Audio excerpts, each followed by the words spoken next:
মাস ৬ আগের কথা। রাতে বাড়ি ফিরছি, ফ্ল্যাটের দরজায় এসে দেখি দোতলার মাসিমা নেমে দরজাটা খোলার চেষ্টা করছেন ভিতর থেকে। পাশে আর এক মাসিমা, আমার অচেনা। বেয়াড়া তালাটি কিছুতেই খুলছে না, প্রায় হয় এমন। আমি বললাম, আমার চাবিটা দিয়ে দেখবো একবার। মাসিমা একটু ইতস্তত করে, না এই তো হয়ে যাবে বলে আবার চেষ্টা করলেন, হয়েও গেল। ভেতরে ঢুকে আলাপ হলো নতুন মাসিমার সাথে, পাশেই থাকেন। হঠাৎ তিনি শাসনের ভঙ্গিতে দোতলার মাসিমাকে বললেন, শোনো, এই যে ও দরজাটা খুলতে চাইলো, সাহায্য করতে চাইলো, তুমি দিলে না। এরকম করবে না। কেউ ভালোবেসে সাহায্য করতে চাইলে সেটা নিতে হয়। ভালোবাসা ক্যাচ করতে হয়, বুঝলে? ভালোবাসা উড়ে বেড়ায়, তাকে ক্যাচ করতে জানতে হয়। পাড়ার মাসিমার মুখে এমন একটা কথা শুনে চমকে গিয়েছিলাম। আজকাল একের পর এক পোস্টে দেখি ঠিক উল্টো সুর, একাকিত্বের জয়গান। ভালোবাসলে, বিশ্বাস করলে, সাহায্য করলে ঠকতে হবে, কাজেই একা একা থাকুন। নিজেকে ভালোবাসুন, নিজের মতো বাঁচুন। একা ভালো থাকতে শিখলে দেখবেন আর কোনো দুঃখ নেই। মজার কথা হলো, শুধু নিজের সঙ্গে যদি এতই ভালো থাকা যেত, তাহলে সেই একা থাকার কথা সমাজ মাধ্যমে দুনিয়ার লক্ষ লোকের পড়ার জন্য লেখা হতো না। একা কত ভালো আছি এ কথা নিজে জানাই যথেষ্ট ছিল। কফি কাপের ব্যাকগ্রাউন্ডে পাহাড়ে সূর্যোদয়ের ছবি ফেসবুকে পোস্ট করতে হতো না। এই একা বাঁচার অসহায় জয়োল্লাস আসে একসাথে বাঁচতে না পারার দুঃখ থেকেই।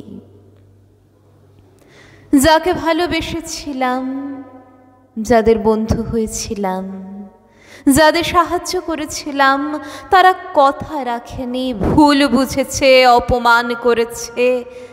তারপরেও প্রতি মুহূর্তে অন্য মানুষের একটু স্পর্শ, একটু সাহচর্য পাওয়ার জন্য মুখিয়ে থাকি। আমরা থাকি বলেই আমরা মানুষ। কিছুদিন আগে বাংলাদেশের একটি নাটকে দেখছিলাম, এক মধ্যবয়স্ক বাবা বলছেন, তোমরা সারাক্ষণ খালি ইন্ডিপেন্ডেন্ট করো। আল্লাহ কিন্তু মানুষকে এভাবে বানাননি, সে একা বাঁচবে, একা সব কিছু করবে, এমন তো হয় না বাবা। আল্লাহ আমাদের বানিয়েছেন যাতে আমরা কোডিপেন্ডেন্ট হই। মানুষ অন্য মানুষের উপর নির্ভর করে বাঁচবে, পরস্পরকে ভালোবেসে সমাজ সভ্যতা গড়ে তুলবে।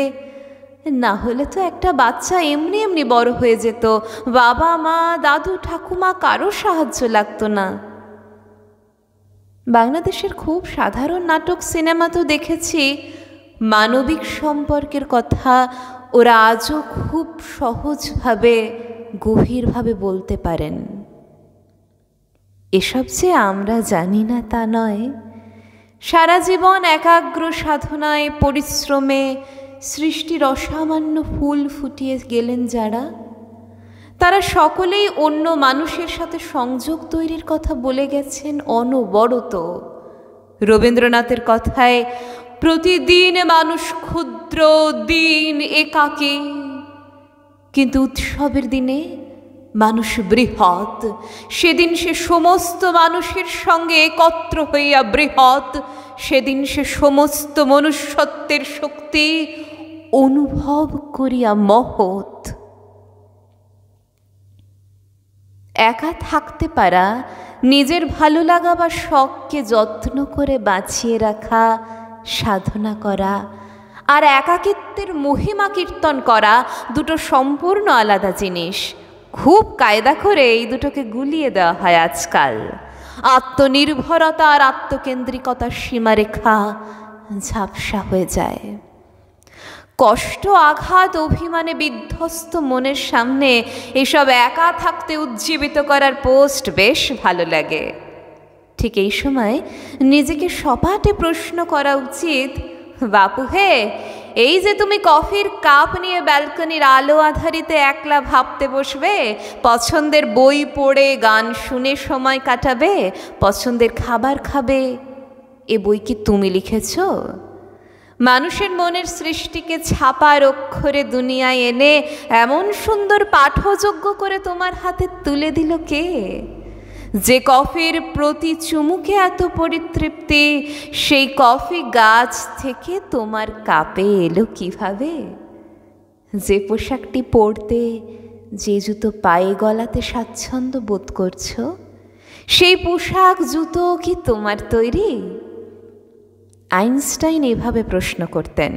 তাই বলেছিলেন, প্রতি মুহূর্তে সমাজ থেকে যা পাচ্ছি তার প্রতিদানে সমাজকে, মানুষকে একইভাবে ফিরিয়ে দেওয়ার দায়িত্বও আমার। এত শত না ভাবলে কি হয়? না ভাবলে তাদের হাতের পুতুল হয়ে থাকতে হয় যারা এই একা বাঁচার টোপ ঝুলিয়ে আসলে প্রতি মুহূর্তে আমাদের বিচ্ছিন্ন করতে চায়। বহুদূর প্রসারিত যাদের বিচিত্র কর্মভার, এর উপর ভর দিয়ে চলছি আমি, আপনি, চলছে দুনিয়া, তাদের অন্যায় বঞ্চনার কথা আড়াল করতে চায়। আমাদের সবার শ্রমে গড়ে ওঠা মানুষের সমাজ জিনিসটার অস্তিত্ব ভুলিয়ে দিতে পারলে সুবিধা হয় বাজারের, যে বাজার প্রতি মুহূর্তে অধিকার করতে চাইছে আমাদের প্রত্যেকের পছন্দ অপছন্দ শুধু নয়, ভাবনা চিন্তা মস্তিষ্ককেও। এত যে স্বাধীনতার কথা বলছি, স্বাধীন চিন্তার সপক্ষে থাকতে চাইছি, আমি করতে করতে আসলে বাজারের তৈরি করা সে একাকিত্বের গোলক ধাঁধায় ঢুকে যাচ্ছি না তো? জ্বর হলে কপালে হাত রাখার জন্য একটা মানুষের হাতই দরকার।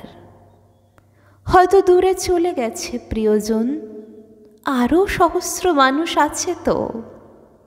রক্তের সম্পর্কের বাইরে এক অমোঘ ভালোবাসার টানেই তো সম্পূর্ণ অপরিচিত একটি নির্যাতিতা মেয়ের হয়ে পথে নামছেন লক্ষ লক্ষ মানুষ।